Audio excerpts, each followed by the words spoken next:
Hey everyone, welcome to the video. What we're going to be doing today is we're going to be diving into the feature of Capri AI of updating custom fields in Go High level. If this is a feature that you've been waiting on, be sure to stick to the end of the video to get all the knowledge you can on it. Today's video will be a little bit of a shorter one, so I'm not going to hold you too long on this intro here, so let's go ahead and dive into it. First thing we're going to do is we're going to navigate here to our Capri portal. You'll notice I already have an agent pulled up here, Gatekeeper's Garage Doors, and everything's already built out for us here because we're just going to be focusing on the custom field. All right, so if you wanted to add a new action in here to update a custom field, which you'll see the three below down here, what we're going to do is we're just going to go ahead and hit add here, provider, GHL channel, and then under activity, you'll see a new one here called custom field. So you can select that, and then you would put that custom field value in right here. If you're not sure what your value is that you need to put in there from custom field, you can always navigate and grab it from GHL.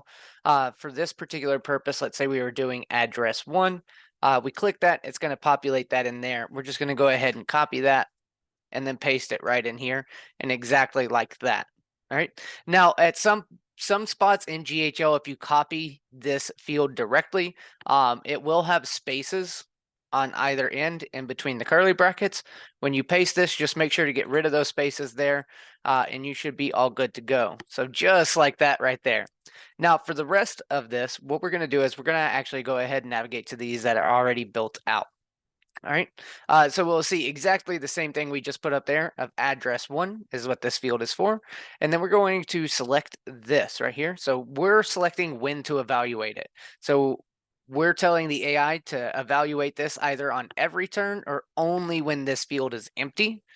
And so in this particular case, we want that to only when to evaluate it only when the field is empty.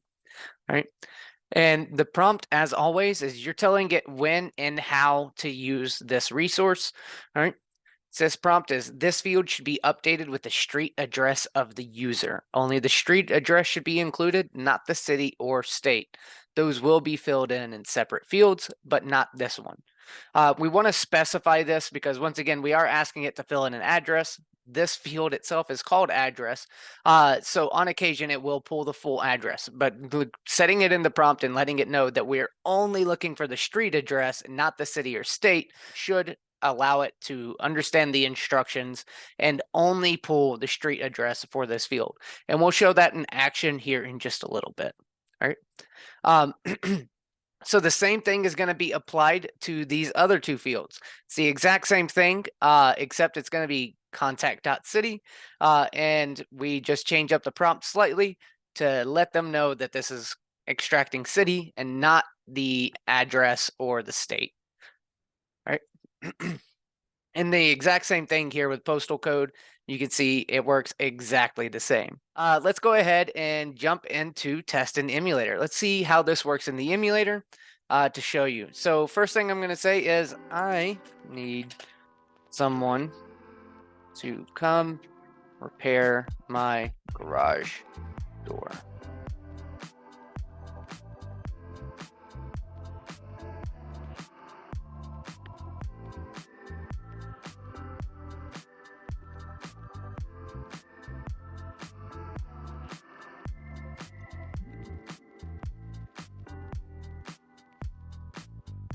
Perfect.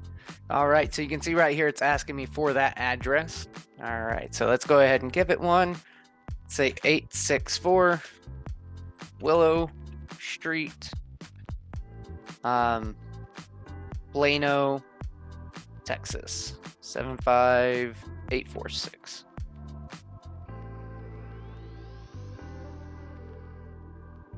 Perfect.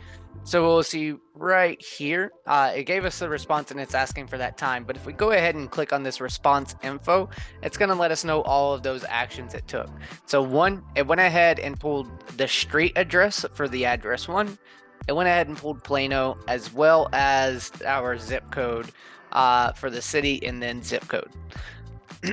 It also went ahead and took a look at the calendar, and it actually pulled the applicable times that are available based off of that calendar read. but that is addressed in another video. We're going to be sticking with just the custom fields today. So now that we've seen exactly how it works in the emulator, I'd love to show you exactly how this works inside of GHL. So what we're going to go ahead and do is navigate over into GHL. You'll notice I already have a contact ready to go for us, and our street address, so on and so forth, is completely empty. I'm going to go ahead and text in, and our conversation is going to look exactly like it did just before. So what I'm going to say is, I just need someone to come replace my garage door.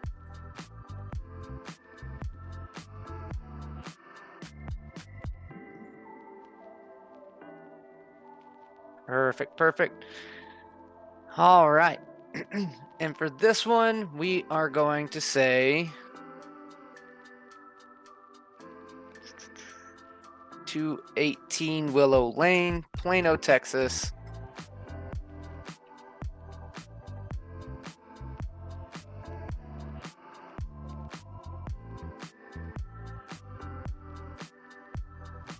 All right, perfect. So we can see that response came through, and if we look over on the left here, we'll notice that our address, city, and state are currently empty. However, if we go ahead and refresh this page now,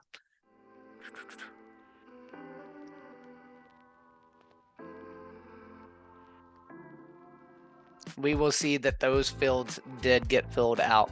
Now, so this will be applicable to any custom or contact field in GHL. Feel free to use this on any of the ones you create or the pre-existing ones. If you follow along with the steps in this video, you should have this working no problem at all at this point. Like I said, this was a little bit of a shorter one. If you need any more info or have any questions about Capri, be sure to reach out to us. I will drop our website below in case you don't already have our link. Feel free to reach out to us, and we love to hear from you. Thank you, and have a great day.